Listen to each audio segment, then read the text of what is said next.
Olá, amigos, bom dia, na graça e na paz do nosso Senhor e Salvador Jesus Cristo. A graça que excede a todo entendimento. Glória a Deus. Quero nesta manhã deixar uma pequena reflexão sobre as ordenanças de Deus. As ordenanças de Deus não há nenhum ser humano na terra que possa revogar.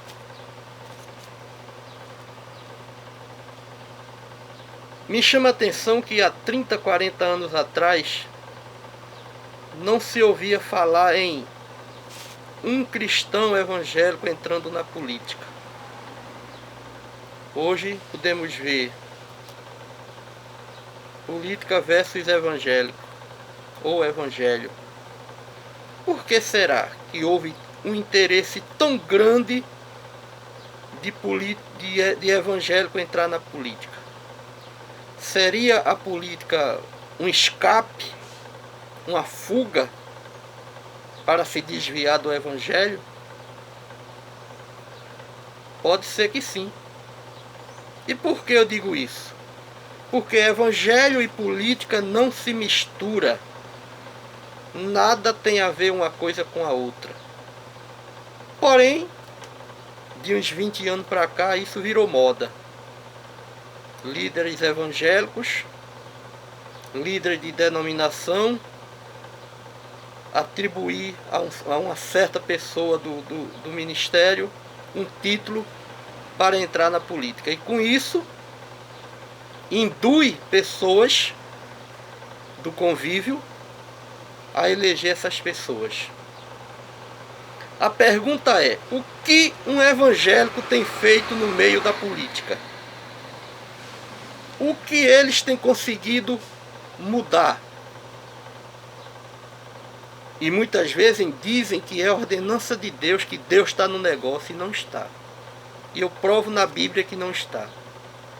Existe no nosso país, em Brasília, uma bancada chamada Bancada Evangélica. E para que serve essa bancada evangélica?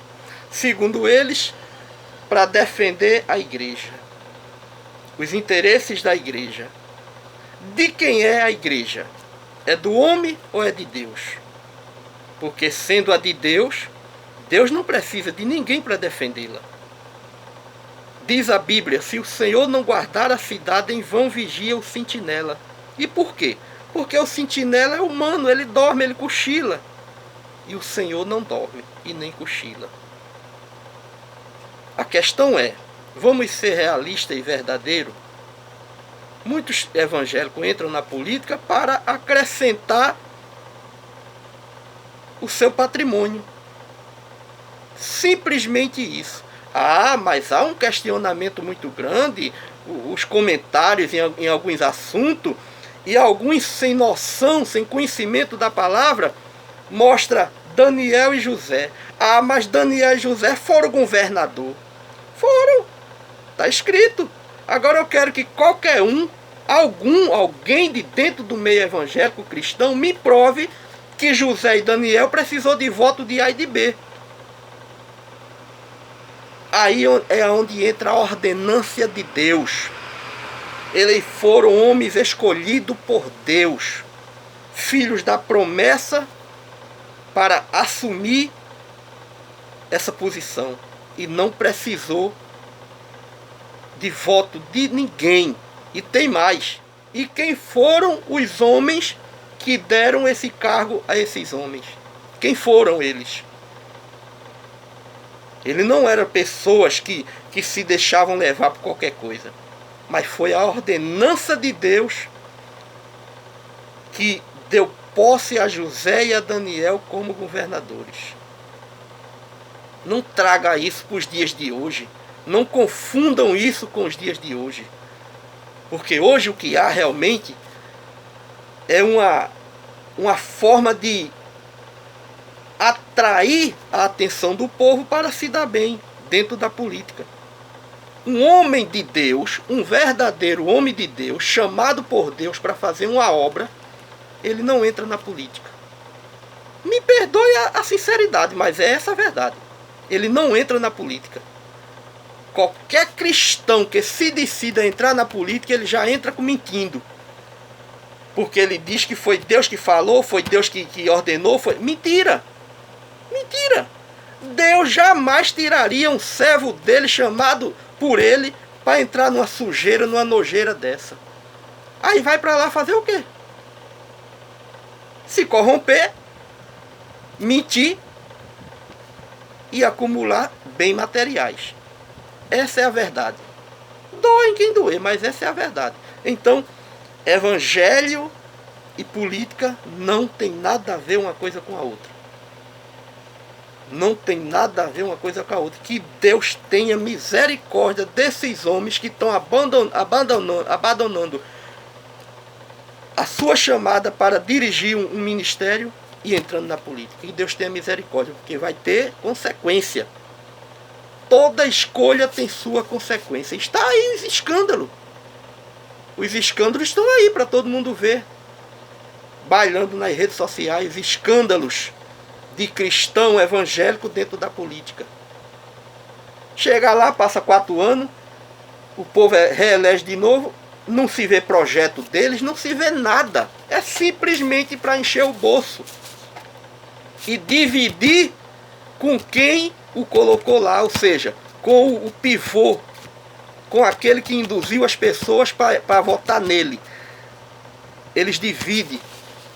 Porque o que é que um evangélico vai fazer no meio da política? Chega lá, aceita todos os privilégios dos ímpios e a questão é, que diferença faz?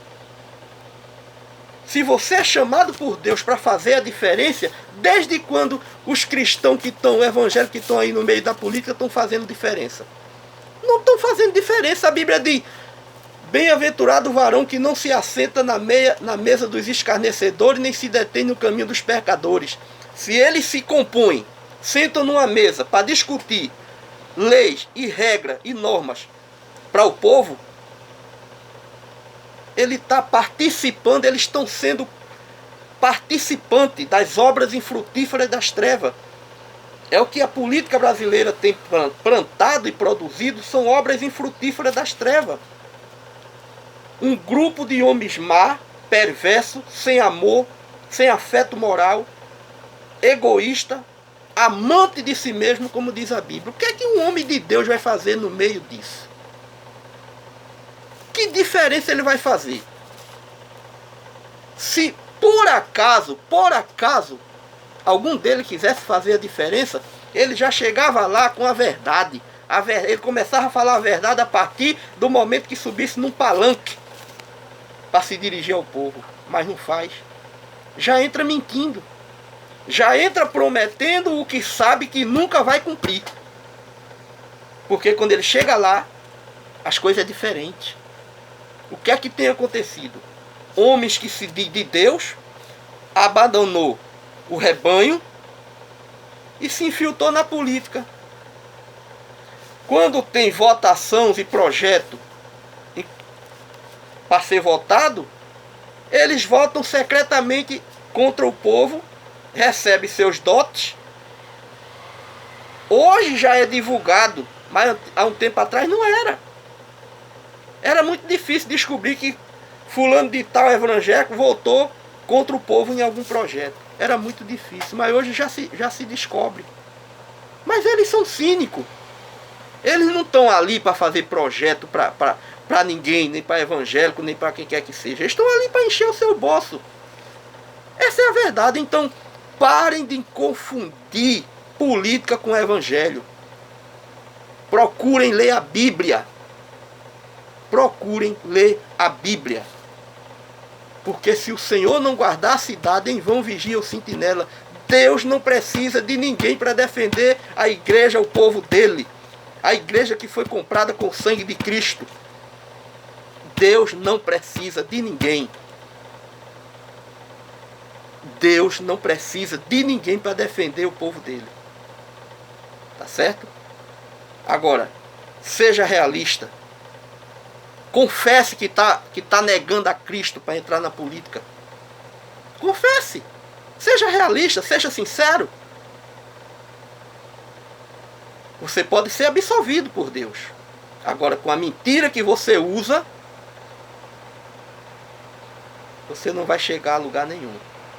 Que a Bíblia diz: todo aquele que quer ser rico tropeça, peca e cai.